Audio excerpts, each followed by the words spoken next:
You might think blue light is just another color. You see it everywhere. It shines from your phone. It shines from your TV. It shines from the little power button on your computer. It seems so simple, so common. But here is a surprising fact. For a very long time, making a small, bright blue light was thought to be impossible.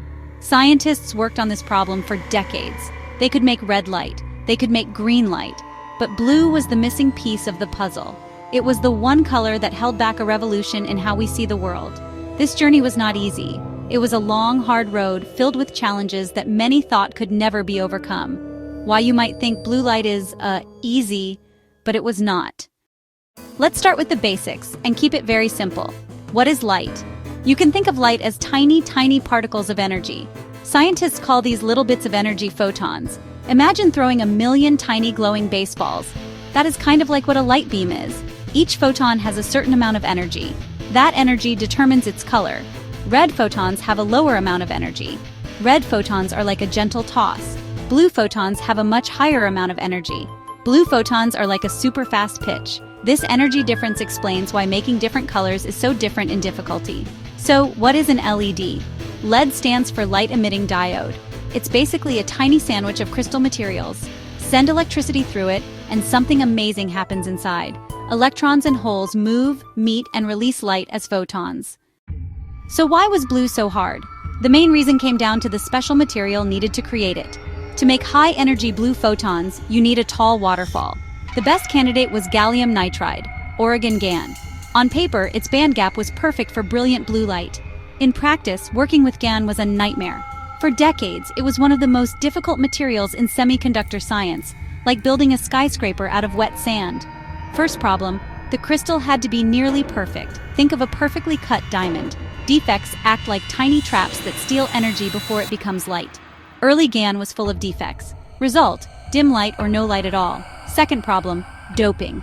Making N-type GaN was okay, but P-type seemed impossible. The right atoms went in, but holes would not appear. It was a huge mystery. The journey to the blue LED was not a straight line. It was filled with decades of small steps, frustrating dead ends, and glimmers of hope that would quickly fade. The story really starts back in the 1970s. After red and green LEDs became common, the race was on for blue.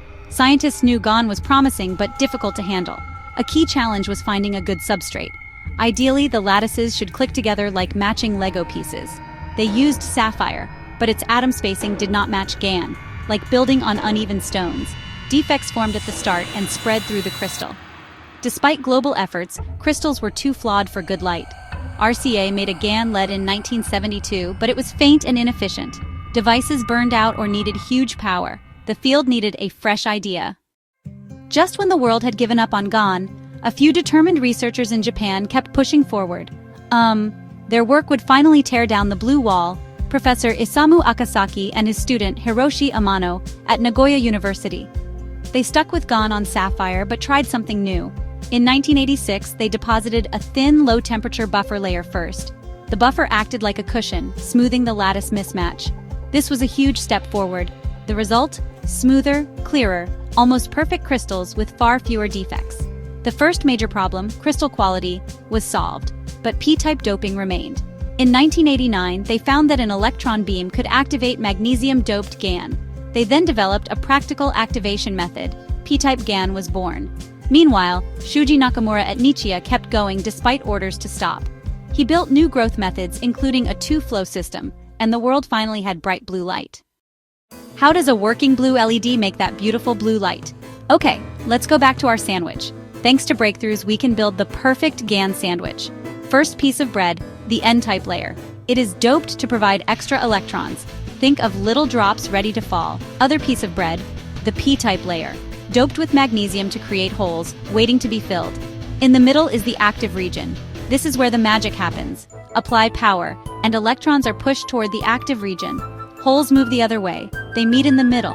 When an electron falls into a hole, it releases energy as light. GaN has a tall waterfall, a wide band gap, so the photon is blue. Millions of these events each second make a bright, steady blue glow. Better crystals, proper P-type activation, and a tuned active layer make it efficient. Less energy lost as heat, more as light. It was not just about a new keyboard color.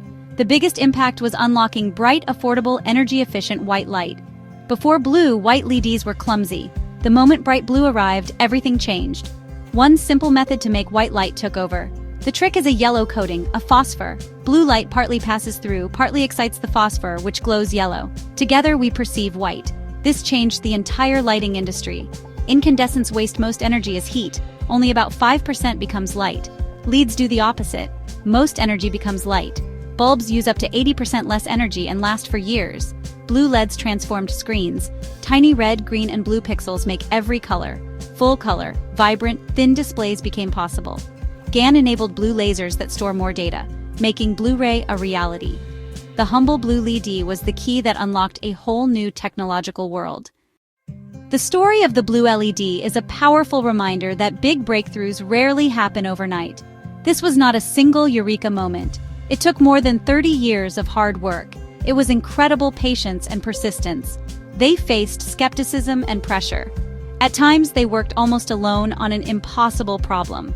Imagine being told to quit and continuing anyway. 1 degree, 1 gas flow tweak at a time. See a tiny improvement. Keep going. It was not glamorous, just discipline and detail. Thousands of trials, most not as expected, but all taught something.